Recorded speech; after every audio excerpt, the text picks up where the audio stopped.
This is Donna with More Than a Review, and we're going to talk about the mother-daughter relationship. And Blythe and her mom have written a book together, and its whole purpose is to kind of help us have a better relationship with our mothers, whether we're adults, young adults, and that relationship is just precious. So Blythe, go ahead and tell us a little bit about what caused you and your mom to kind of write the book together.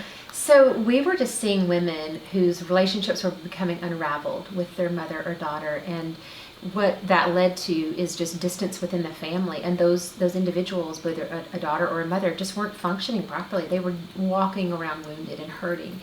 And so we knew that we wanted to address things that mothers and daughters can do to bridge that gap, really out of personal experience. My mom's mom was not very loving to my mom, and she had a difficult relationship, and so my mom knew she had to do things differently with me.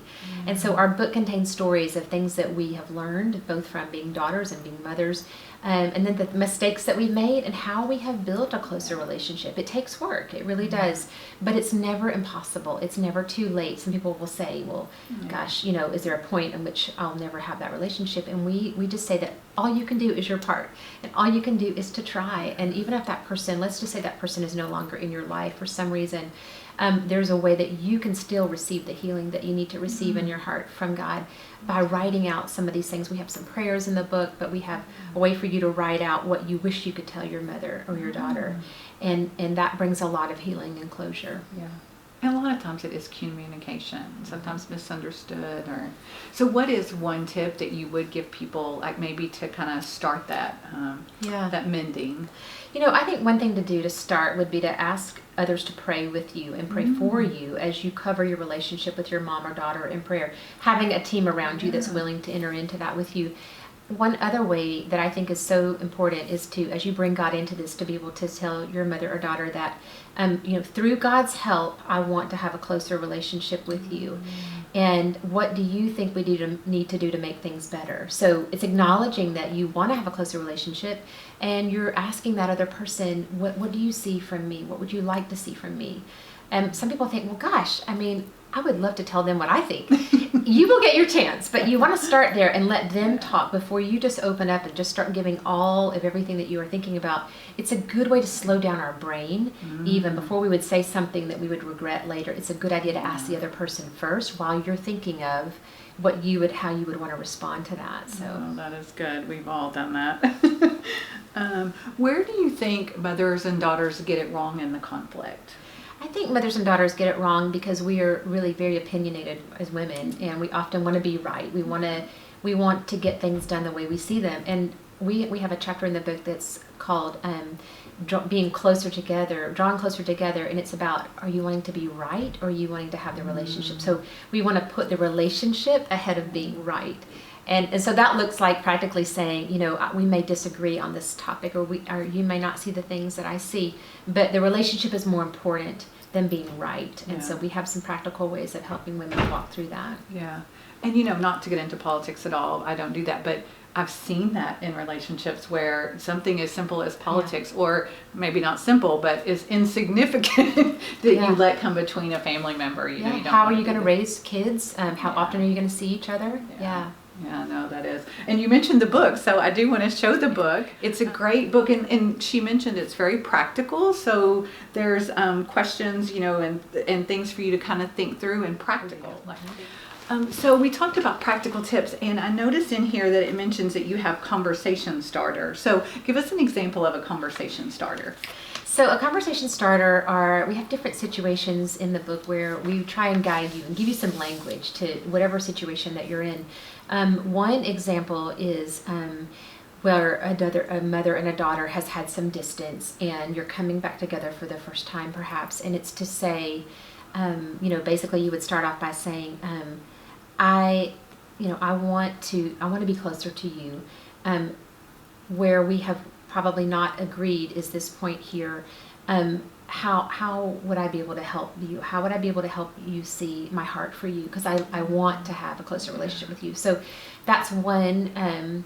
There's about 10 that we have through a free downloadable resource on our website, where more of these can come up. You could put them by your phone before you call and speak to a mother or daughter. But it's basically, just saying, just acknowledging the first sentence a lot of times is acknowledging what you would like, and then the second sentence is where the problem is, and then the third or fourth sentence is what are we going to do about it. It's that kind of action step. So very simple. It's not meant to be long and drawn out, but very things that you don't even have to memorize them. It'd be simple enough to pick up. Yeah. Well, and I can just imagine the most important thing is the act of saying, I want to have a relationship with you.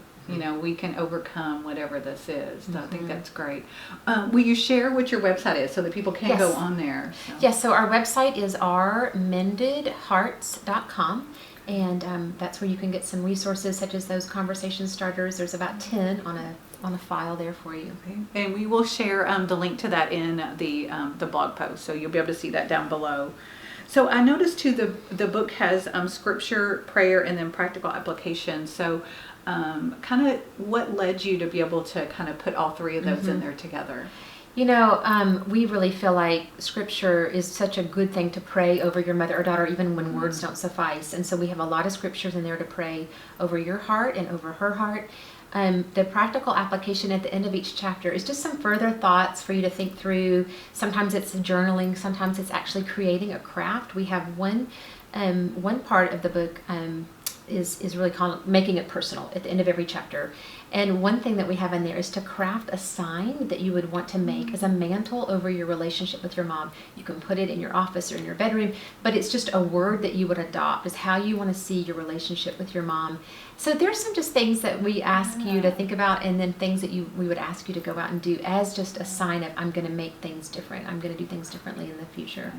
Well, and my creatives in the group will love that. That's almost our own. So I guess in closing, if there was anything that you wanted the readers to get out of the book and final thoughts, what would that be? The final thought would be that it's never too late to have a good mother-daughter relationship.